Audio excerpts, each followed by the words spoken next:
friends, welcome back to Bre'sBooks. Today I'm doing the You Are What You Media tag. I was tagged by the Lawn Gnome. You should definitely check out his channel. I will link it down below. And this tag was created by Books Overlook's channel, which I will also leave linked down below for you if you want to check them out.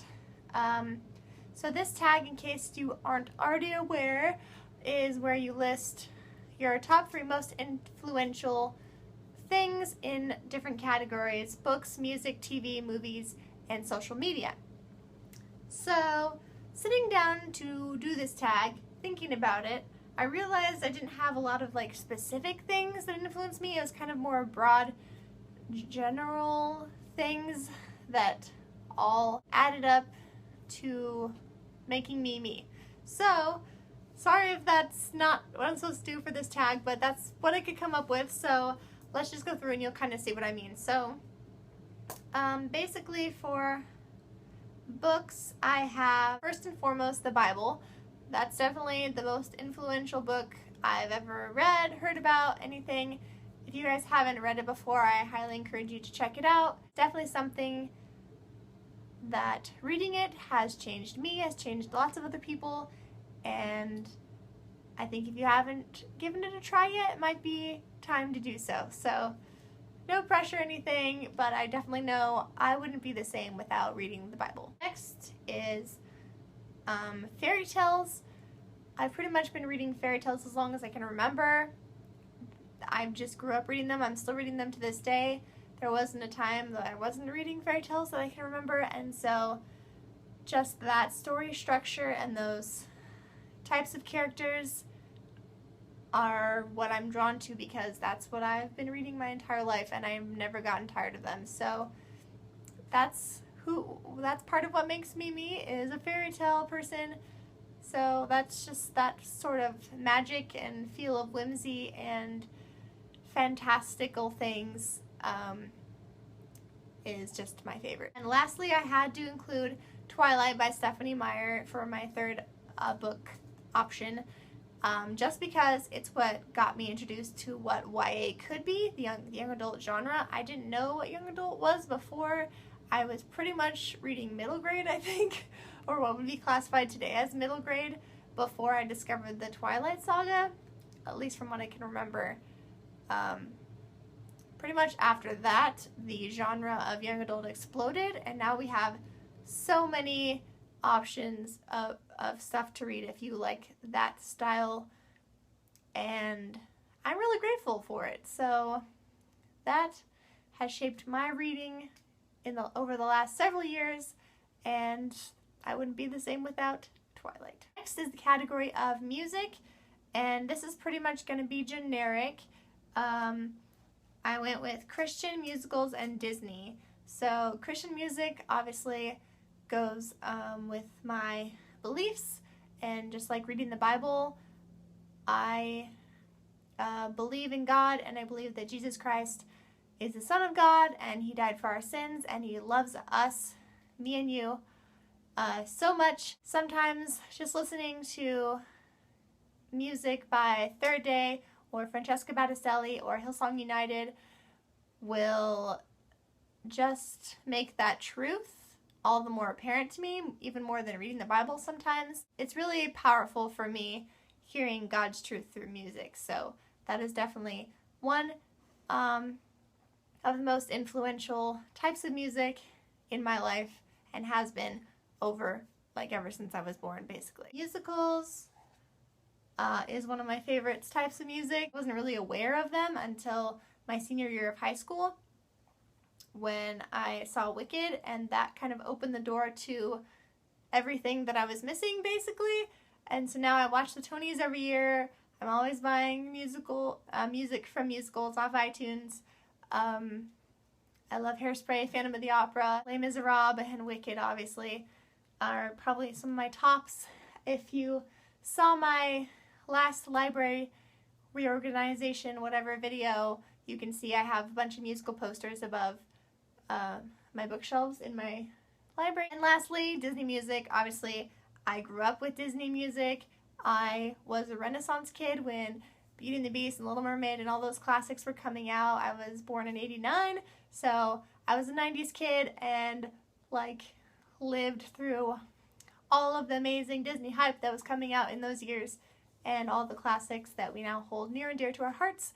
And I can never get sick of Disney music. I listen to it every day. I love Disney music. It has a very special place in my heart. Next topic, moving on, so this video isn't super long, is TV. I couldn't really pick a TV show that I thought like influenced my life. I just put like Disney, anime, and Looney Tunes.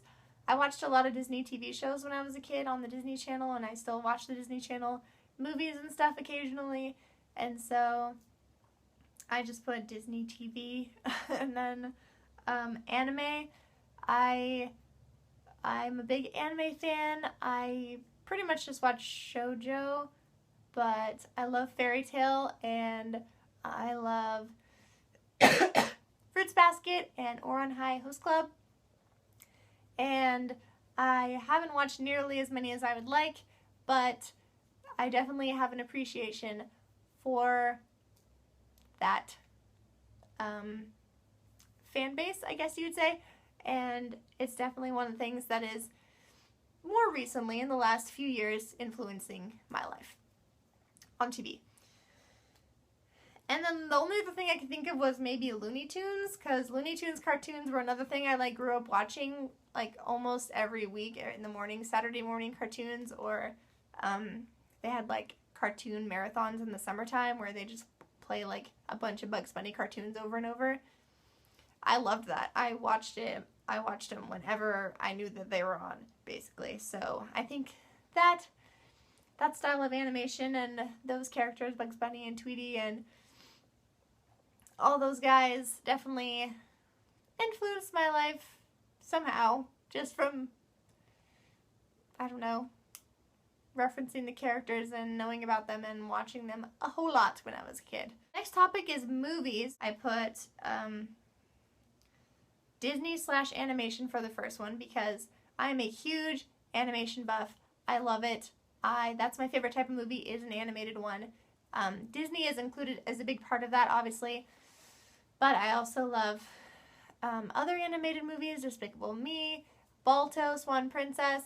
I have a lot of favorites that aren't necessarily Disney movies. Anastasia is another great one. So I have a fine appreciation for animation in movies. Musicals, obviously I talked about this with music. It's pretty similar. I just love when they turn musicals into movies, even if they're not like the stage production or not as good, which they usually aren't. I still like to see it because I don't live anywhere close to New York. I'm pretty much almost as far away from New York as you can get where I live, and so I can't see like professional Broadway shows very often. Like, we have tours that come over here sometimes, but they're expensive. They're still expensive, not as expensive as a Broadway show would be, but still more expensive than I can afford to go to as much as I would like. So when Broadway shows get turned into movies, I kind of get some of that experience and exposure to that musical and that musical songs without having to pay more than a movie theater ticket, which is good for me. So musicals, definitely great, definitely big influencer in my life. And the last one is slightly more recent, is Studio Ghibli films, which are animation as well, so I don't know if that really counts, and Studio Ghibli is also a branch of the Disney company, but Studio Ghibli, aside from Disney and regular animation, is on a pedestal of itself. The animation is seamless, and they tell the story so beautifully, and it's so, I don't want to say whimsical again, but it's like almost poetic in how Studio Ghibli's movies tell a story. And it's so fluid and inspiring and life-changing, and I don't even know. I'm not describing this very well, but definitely check out some Studio Ghibli movies if you haven't. I recommend Ponyo. Spirited Away is a highly acclaimed one. Whisper of the Heart is super good as well. And Howl's Moving Castle. Those are some of my top Studio Ghibli films. Definitely check them out. They are wonderful. And the last one is social media. So for these I put Facebook, YouTube, and Pinterest. Facebook was my first social media I really ever got connected with, and I'm on it pretty much every day. I mostly just like checking stuff. I don't post a lot of status updates. I just like share pictures or funny videos or things that I come across. But my life would definitely be a lot different without Facebook. It allows you to connect with people that are far away from you. It's a big part of my life and a big part of a lot of people's lives, just for that connection quality it has. YouTube, of course, talking to you guys, watching other guys' videos, with love of books, love of movies, love of music, all that stuff is very cool that we can, even more than on Facebook, you can actually like watch a person and kind of get to know them better than if you just saw their picture on a Facebook profile. It allows you to communicate via video and also talk to them via the comments and messaging, and it's really cool. I kind of can't imagine my life without YouTube now. Like, being part of the BookTube community has become a big part of my life over the last year or so, and I always watched YouTube videos, but I never really thought of doing my own channel until I knew BookTube was a thing, and so that has really obviously happened and become a part of who I am, a part of how I describe myself. And lastly, Pinterest. Pinterest is so visually stimulating, you know? It's just beautiful to scroll through just like a bunch of images, and just gives such good ideas and a bunch of cool stuff and like fan art and awesome things. And I actually got really inspired when I was planning my wedding in 2012 by looking at Pinterest. So it definitely has been a part of my life for a while, and I don't like go to Pinterest as often as the other two, but it's something that I know I will still frequently be using for a long time. I always leave my Pinterest books board linked under all my videos if you're ever curious. Warning, it is like super long, so you're not going to be able to like look through it very quickly at all. But I also have like a Disney board. So that was the You Are What You Media tag, guys. I hope you enjoyed it. Hope it wasn't too awkward and fumbly and weird. I'm not used to talking about myself so much in a video. I'm used to talking about books, but yeah. That is all I have for you this time, and I hope to see you again real soon. Have a great day. Bye-bye.